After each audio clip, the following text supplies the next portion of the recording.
दोस्तों स्वागत है आपका मेरे YouTube चैनल इंग्लिश बाबू पर। और आज मैं फिर हाजिर हूँ आपके साथ। और दोस्तों आज आपके लिए मैं एक पैराग्राफ लाया हूँ और ये जो है पैराग्राफ गुरु नानक देव जी के ऊपर है। बहुत ही अच्छा, बहुत ही इन्फॉर्मेटिव ये पैराग्राफ है।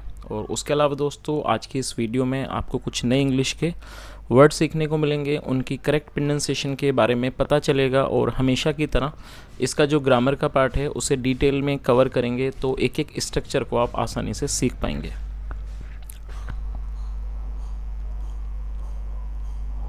तो चलिए दोस्तों आज की इस कहानी को हम शुरू करते हैं और आज की इस पैराग्राफ को हम शुरू करते हैं।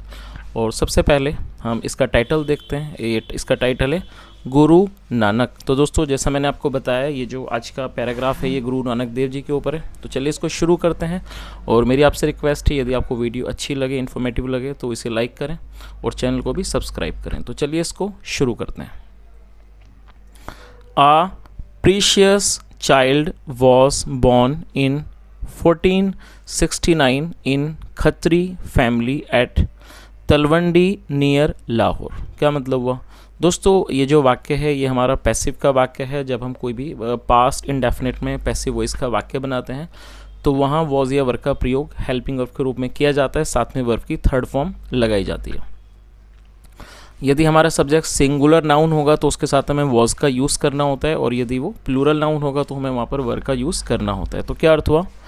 अ प्रीशियस चाइल्ड। दोस्तों प्रीशियस का मतलब है मूल्यवान या फिर कीमती, मतलब एक मूल्यवान बच्चा।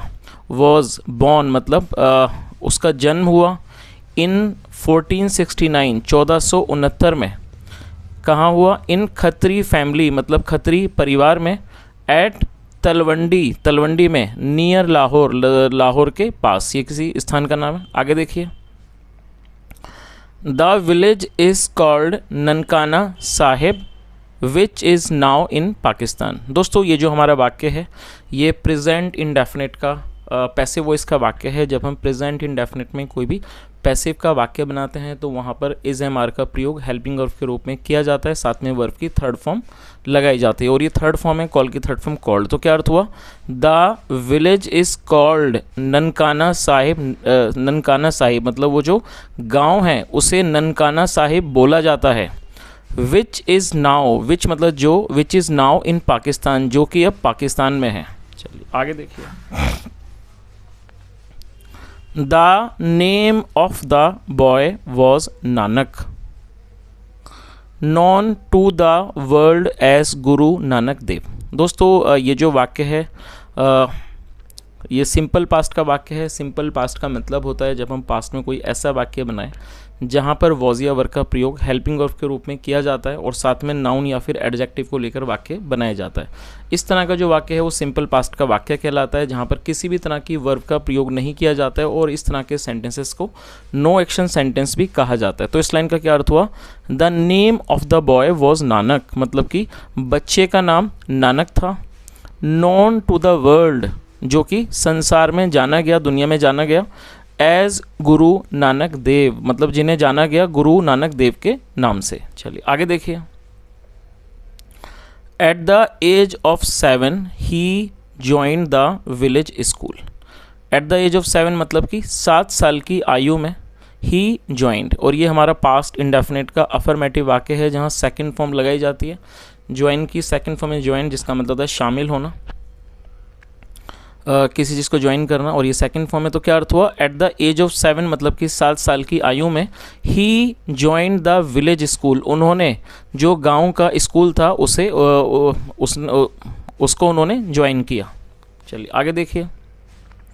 He was very intelligent and learned the alphabet in 1 day. दोस्तों ये भी हमारा सिंपल पास्ट का वाक्य है जहाँ वॉज का प्रयोग हेल्पिंग वर्ब के रूप में किया गया और साथ में एडजेक्टिव को यूज़ किया गया है। इंटेलिजेंट का मतलब है बुद्धिमान। ही वॉज वेरी इंटेलिजेंट मतलब वह बहुत बुद्धिमान थे। एंड लर्नड द अल्फ़ाबेट, और दोस्तों लर्न का मतलब सीखना, याद करना, second from learn. And learn the alphabet in 1 day, और एक दिन में जो अल्फ़ाबेट्स थे उनको उन्होंने सीख लिया। आगे देखिए।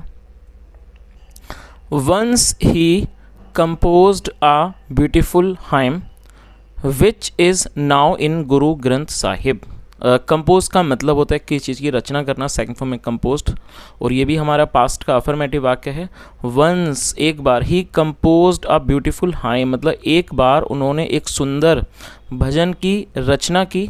विच is now in Guru Granth Sahib, which is now in Guru Granth Sahib, जो कि अब गुरु ग्रंथ साहिब में है। चलिए आगे देखिए।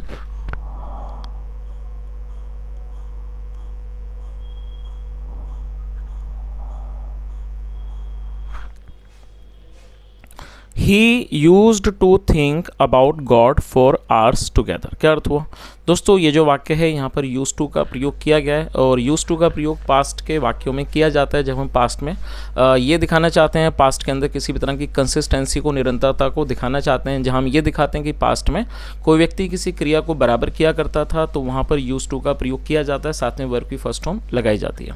और थिंक का मतलब होता है सोचना। तो क्या अर्थ हुआ? He used to think about God for hours together मतलब वह ईश्वर के बारे में कई घंटों तक सोचते रहते थे, सोचा करते थे। When his father gave him 20 rupees to do some profitable business, he spent the money on feeding the hungry man। क्या अर्थ हुआ? और दोस्तों ये भी हमारा पास्ट इंडेफिनिट का अफर्मेटिव वाक्य है, जहाँ सेकंड फॉर्म लगाई गई है। गिव का मतलब होता है देना, सेकंड फॉर्म में गेव, GAVE। तो क्या अर्थ हुआ? When his father gave him 20 rupees, जब उनके, हिज मतलब उनके पिता ने उन्हें 20 रुपये दिए। To do some profitable business, profitable adjective है जिसका मतलब होता है मुनाफे वाली या फिर लाभ वाली। जब उनके पिता ने उन्हें 20 रुपये दिए, to do some profitable business कोई मतलब कि मुनाफे वाला व्यापार करने के लिए। ही स्पेंट, और स्पेंड का मतलब होता है खर्च करना, SPEND। और दोस्तों ये सेकंड फॉर्म है, आप इसे नोट कर लीजिए, SPENT। तो क्या अर्थ हुआ? ही स्पेंट द मनी मतलब उन्होंने पैसों को खर्च कर दिया on feeding the hungry man. Feeding मतलब खिलाना, और हंग्री मैन मतलब भूखे आदमियों को। उन्होंने भूखे आदमियों को खिलाकर उन पैसों को खर्च कर दिया। तो इस पूरी लाइन का क्या अर्थ निकला कि जब उनके पिता ने उन्हें 20 रुपये दिए कोई एक मुनाफे वाला व्यापार करने के लिए, उन्होंने उन पैसों को भूखे लोगों को खिलाने में खर्च कर दिया। चलिए आगे देखिए। Nanak was married at the age of 14, और जो नानक थे उनका जो विवाह था वो 14 साल की आयु में हो गया। But even marriage could not stop him from thinking about God. दोस्तों यहाँ कुड का प्रयोग किया गया है। कुड का प्रयोग पास्ट में किया जाता है जब हम कोई ऐसा वाक्य बनाते हैं जहाँ हमारे वाक्य की टेल पर सका, सकी, पाया, पाई जैसे शब्द आते हैं, और वहाँ कुड के साथ वर्ब की फर्स्ट फॉर्म का यूज़ किया जाता है। तो क्या अर्थ हुआ? बट इवन मैरिज, और दोस्तों ये जो मैरिज है इसे यहाँ पर नाउन के रूप में प्रयोग किया गया, जिसका मतलब है विवाह, शादी। But even marriage could not stop him मतलब कि विवाह भी उन्हें नहीं रोक सका फ्रॉम थिंकिंग अबाउट गॉड, ईश्वर के बारे में सोचने से। तो इस पूरी लाइन का क्या अर्थ हुआ कि लेकिन जो विवाह था, जो शादी थी, वो भी उन्हें ईश्वर के बारे में सोचने से नहीं रोक सकी। His father sent him to Sultanpur and was made a government store keeper by the governor Daulat Khan Lodhi. क्या अर्थ हुआ? दोस्तों SEND सेंड का मतलब है भेजना, और ये सेकंड फॉर्म है सेंट, और ये हमारा पास्ट का अफर्मेटिव वाक्य है। His father sent him to Sultanpur मतलब उनके पिता ने उन्हें सुल्तानपुर भेज दिया। And was made a governor store keeper, और वो एक सरकारी स्टोर कीपर उन्हें बनाया गया। Bye the governor Daulat Khan Lodhi, जो गवर्नर थे दौलत खान लोधी, उनके द्वारा उन्हें एक सरकारी स्टोर कीपर बनाया गया। He was quite sincere to his work. Sincere का मतलब होता है काम में, किसी भी काम में निष्ठावान होना उसे सिंसियर कहा जाता है। He was quite sincere to his work मतलब वह अपने काम के प्रति बहुत निष्ठावान थे। क्वाइट मतलब बहुत, काफ़ी। वन मॉर्निंग मतलब कि एक सुबह। After taking a bath in Kalibai river, Kalibai river मतलब कि एक सुबह कालीबाई नदी में स्नान करने के बाद। He went into the forest मतलब वह जंगल चले गए, और ये गो की सेकंड फॉर्म है वेंट, और ये भी पास्ट का अफर्मेटिव वाक्य है। चलिए आगे देखिए। There he heard the command of God to teach the people to remember him. क्या अर्थ हुआ? देयर ही हर्ड, और दोस्तों ये HEAR हियर की सेकंड फॉर्म है। हियर मतलब सुनना, सेकंड फॉर्म है हर्ड। जहाँ उन्होंने सुनी the command of God, command मतलब आदेश, जहाँ उन्होंने ईश्वर के आदेश को सुना। और वो क्या आदेश था, ईश्वर ने उन्हें क्या आदेश दिया, टू टीच द पीपल, लोगों को सिखाएं या बताएं, टू रिमेंबर हिम, कि वो उन्हें याद करें, मतलब कि ईश्वर को याद करें। तो इस पूरी लाइन का क्या अर्थ हुआ कि वहाँ पर उन्होंने ईश्वर के आदेश को सुना कि वो लोगों को सिखाएं, किस बात के बारे में सिखाएं, टू रिमेंबर हिम, मतलब कि वो उन्हें याद करें, मतलब ईश्वर को याद करें। आगे देखिए, ही turned Saint from that day. दोस्तों सेंट का मतलब होता है संत, साधु, उसे सेंट कहा जाता है। और टर्न का मतलब होता है बदलना, और ये सेकंड फॉर्म है। तो इस लाइन का क्या अर्थ हुआ, ही turn Saint from that day, मतलब उस दिन से वह संत बन गए। चलिए आगे देखिए,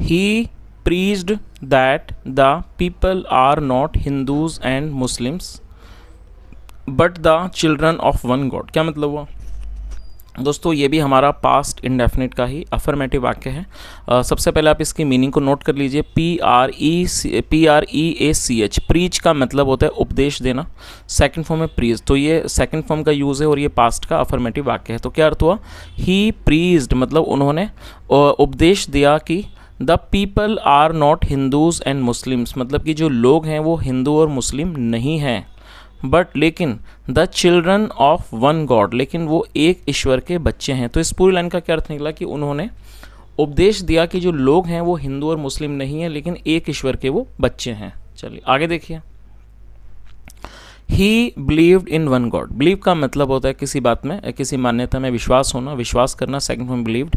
ही बिलीव्ड इन वन गॉड मतलब वह एक ईश्वर में विश्वास रखते थे। टू स्प्रेड हिज मैसेज, और स्प्रेड का मतलब होता है फैलाना, आप इसे नोट कर लीजिए। टू स्प्रेड हिज मैसेज मतलब अपने संदेश को फैलाने के लिए, his message. He visited many places in India. Visit का मतलब होता है कहीं जाना, दौरा करना, second form visited. He visited many places in India मतलब उन्होंने भारत में कई क्षेत्रों का, कई जगहों का उन्होंने दौरा किया, वो कई जगहों पर गए। तो इस पूरी लाइन का क्या अर्थ निकला, to spread his message he visited many places in India, मतलब अपने संदेश को फैलाने के लिए वो भारत में कई जगहों पर, कई स्थानों पर गए। He taught people to believe in God, और दोस्तों ये भी पास्ट का अफर्मेटिव वाक्य है। TEACH, टीच का मतलब होता है सिखाना, पढ़ाना, और सेकंड फॉर्म में टॉट। तो क्या अर्थ हुआ, he taught people to believe in God मतलब उन्होंने लोगों को ईश्वर पर विश्वास करना सिखाया। He went to Arabia also, और वो अरबिया भी गए। After his return from there, after distant from there मतलब उनके वहाँ से वापस आने के बाद। He lived near river Tapi, वो नदी जो तापी नदी है उसके पास वो रहे। और दोस्तों लिव का मतलब होता है रहना, निवास करना, इसे नोट कर लीजिए, सेकंड फॉर्म में लिव्ड। तो अर्थ क्या निकला कि after his return from there मतलब वहाँ से उनके आने के बाद। He lived near river Tapi at Kartarpur until he died मतलब कि वह तापी नदी के पास रहे, कहाँ पर, करतारपुर में, अंटिल ही डाइड मतलब जब तक उनकी मृत्यु नहीं हो गई। चलिए, तो दोस्तों ये आज का एक छोटा सा पैसेज था गुरु नानक देव जी के बारे में। और यदि आपको आज की क्लास अच्छी लगी हो और आपने कुछ सीखा हो तो आपसे रिक्वेस्ट है आप वीडियो को लाइक करें, शेयर करें, चैनल को ज़रूर सब्सक्राइब करें, और यदि आपका कोई सुझाव हो तो ज़रूर बताएं। सुनने के लिए thank you so much, have a nice day and bye.